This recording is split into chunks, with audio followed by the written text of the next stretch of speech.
I'm the caliph. I come in with the Muslims. I attack your city. I take you captive. I take your mother captive. I take your sister captive, and you're married. And then we say, because we've taken you captive, your marriage is now annulled. It's canceled because we own you, and we now have sex with you and sell you off. Would you be okay with that? That scenario sounds horrible, and Well, that's your I'd problem. rather I'd rather unalive myself than being touched by someone that is not my husband. So then you just condemn Muhammad to hell because that's what he did.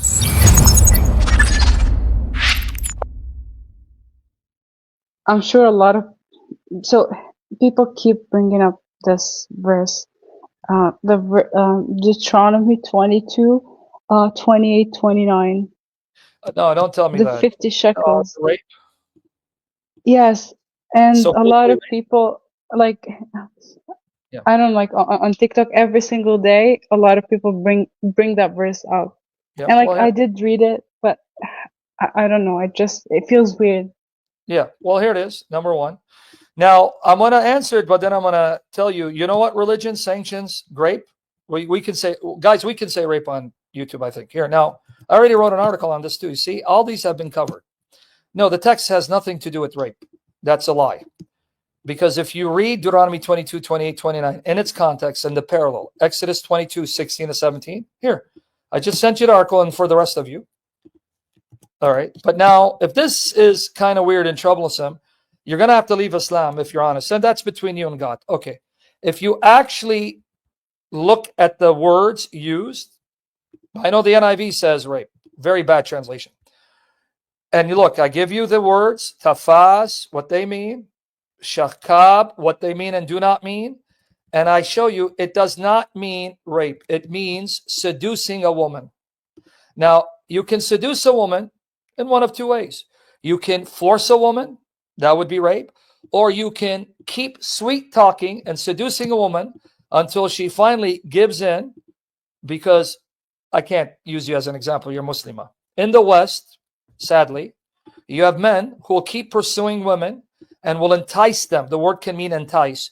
Entice them and try to manipulate them emotionally to give in to their advances, so they sleep with them. When they sleep with them, they're done with them. How do I know? Because of the words used, and I show it to you there, and the parallel, because this command was first given in Exodus 22. Deuteronomy simply comes and clarifies what was said earlier. Here it is, Exodus 22, 16 to 17. If a man entices a virgin who's not betrothed and lies with her, see, and what is the word entice? To persuade. It's not talking about rape. It's talking about a man taking advantage of a woman emotionally and enticing her and persuading her by telling her what she wants to hear, deceiving her into then trusting him so he can have sex with her. Now, in that context, the man then has to marry her and cannot divorce her, or the father can ask for a dowry. It has nothing to do with rape. That's a misinterpretation of the text. And I just gave you the article to prove it. So I'm not making things up. And it's not just my view, because I know people will quote certain people, certain commentaries, but here you go. I quote commentaries that show that I'm not the first one to come up with this explanation. Deuteronomy 22, 20, 29, Study Bible, New Interpreted Study Bible. Preceding legislation dealt with case rape involving women already married or engaged. The ruling outlined here is addressed in case seduction in which it is assumed that the woman was or may have been consenting. It has nothing to do with rape. Okay. But now, hold on. Now that I've showed you from the language, the Hebrew and the context and the parallel, your religion allows you to rape married women and women who are not married that you've taken in captivity and sell them off. Are you okay with that? I do know what you might be talking about. I don't know if you know. Quiz me. You don't need to show me. I don't know exactly what you're talking about and what verse. Okay, so are you okay with your religion then here? Because it's Surah An-Nisa 424. Forbidden for you are women or even except those whom your right hands possess. Now, you don't need to guess because you're a Sunni Muslimah. The Sahih tells you how this was applied. This is Sahih Muslim. Okay? Sahih Muslim. So your religion is the one that says you can rape women and even married women. So are you still a Muslimah? Here it is. Sahih Muslim. Chapter 9, it is permissible to have intercourse with a female captive after it is established that she's not pregnant. As long as she's not pregnant, and if she has a husband, then her marriage is annulled when she is captured. Now I'm going to read the hadith, but I'm going to ask you a question. I want to see how honest you are. And you look honest. Imagine you're not a Muslimah. Let's say you're a Jewish woman, or you're a Hindi, or you're a Christian. And I come in, I'm the caliph. I come in with the Muslims. I attack your city. I take you captive. I take your mother captive. I take your sister captive, and you're married.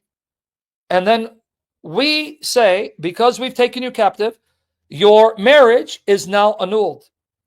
It's canceled because we own you, and we now have sex with you and sell you off. Would you be okay with that? That scenario sounds horrible, and Well, that's your problem. I'd rather unalive myself than being touched by someone that is not my husband. So then you just condemn Muhammad to hell because that's what he did. Here it is. Abu Sayyid al-Khudri. Here, I'm not lying. Sahih Muslim. Abu Sayyid al-Khudri reported that the Battle of Hunayn, Allah's messenger sent an army to Autas and encountered the enemy and fought with them. Having overcome them and taken them captives, the companions of Allah's messenger seemed to refrain. And you say you read Arabic, right? You're going to read the Arabic for me? Yes. Okay, the Arabic is right here. Right here. Seemed to refrain from having intercourse with captive women because their husbands being polytheists. So they didn't want to have sex because their pagan husbands were still alive. Allah said, no, don't worry about it. He sent down Surah An-Nisa 24. And women already married except those whom your right hands possess, i.e. they were lawful for them. Meaning, no, they're lawful for you. Just make sure they're not pregnant. They're iddah. You just condemned Muhammad. You said you'd rather die than have someone do it. But that's what your prophet did to other people's wives. Why are you a Muslimah? So we're talking about slavery now, and No. We're talking about taking captive women in jihad and they're married. It's not slaves. It's the Muslims doing jihad fi sabilillah. And whether you like it or not, they're doing it right now. In Syria, they're doing it right now. In Afghanistan, and in Syria, what did ISIL, what did Al-Qaeda do when they entered Syria? What did they do to women? What did they do to they did horrible things. They took Yazidis and they raped them and they sold them. That's because they followed this. Why don't you be honest? They were doing what your prophet said here. You just said it's horrible. So then why are you still a Muslimah?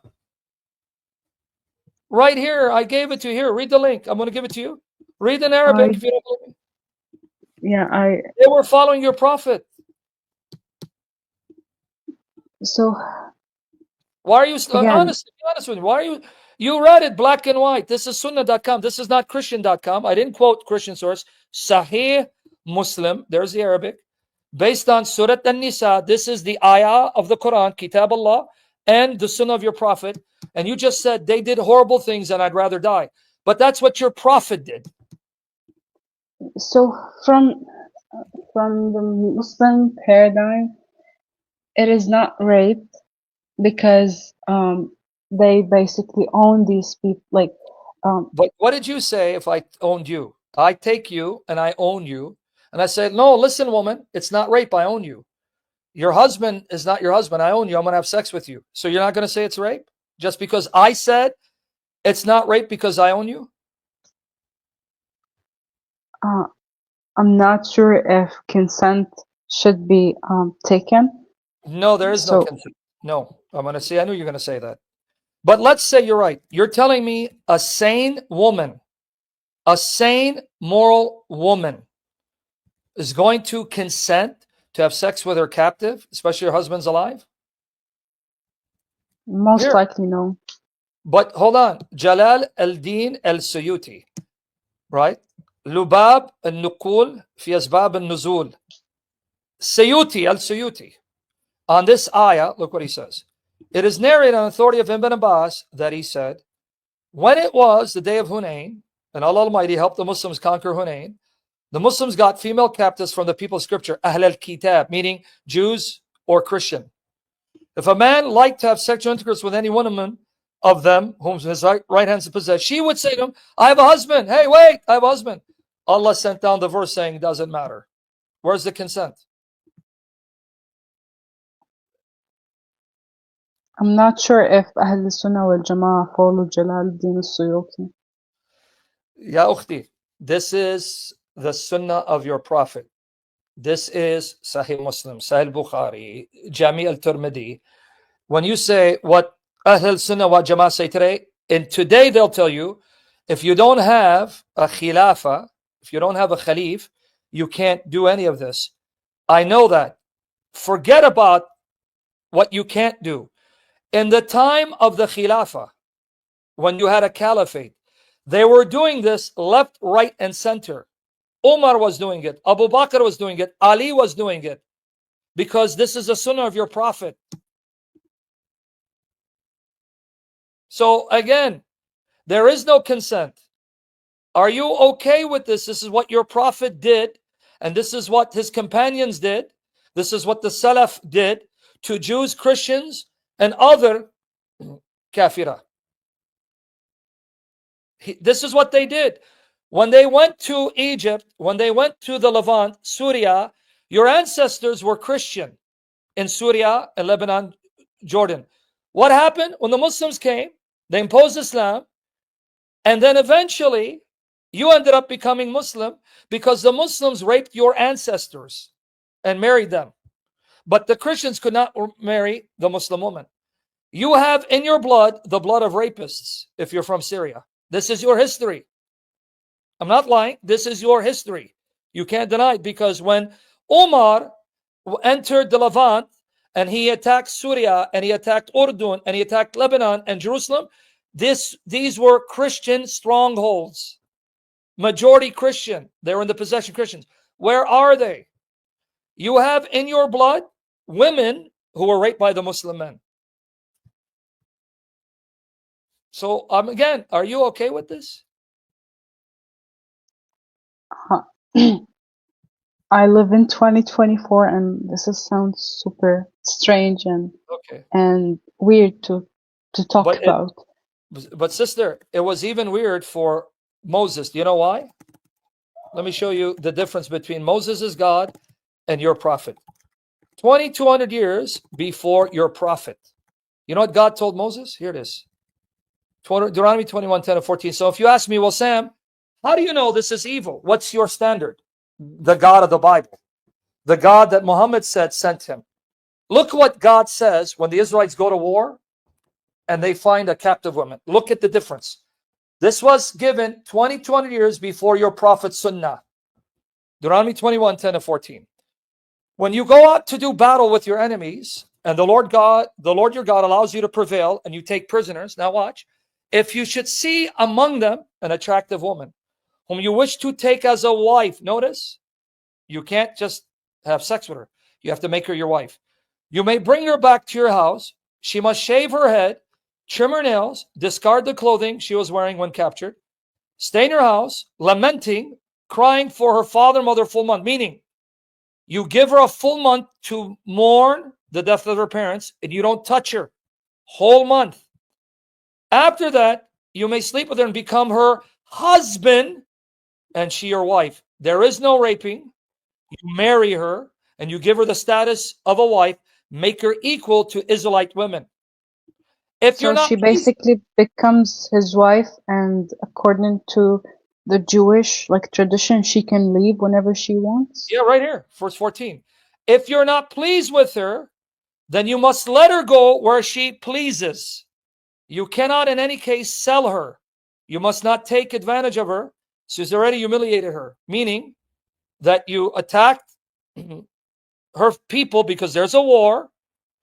Then, now that you end up divorcing her, she's free to go where she wants. You can't sell her. Right there. This is 2,200 years before your prophet. How come your prophet didn't follow this?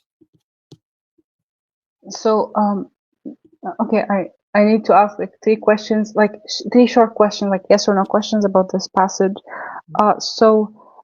If in case of taking a slave during war, You you can't take cannot. a slave woman for sex. That's the point.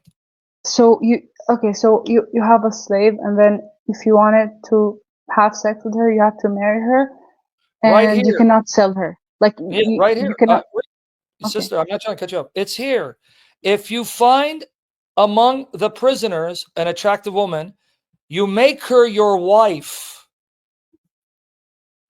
It's right here. I mean, you don't need to ask me. It's here. And you can't have sex right away. You then have her shave her head, sign up mourning, trim her nails, change her clothes, fresh clothes, and you wait a full month. Then you make her your wife and you're her husband. It's right here. Why? I don't need to ask me. It's here. Then if you're not pleased with her, like men and women don't last, there's divorce. She is to go where she wants. You let her go. You cannot sell her. You cannot take advantage of her. So you don't need to ask me. It's right here. Here, let me enlarge the screen. Okay. See it?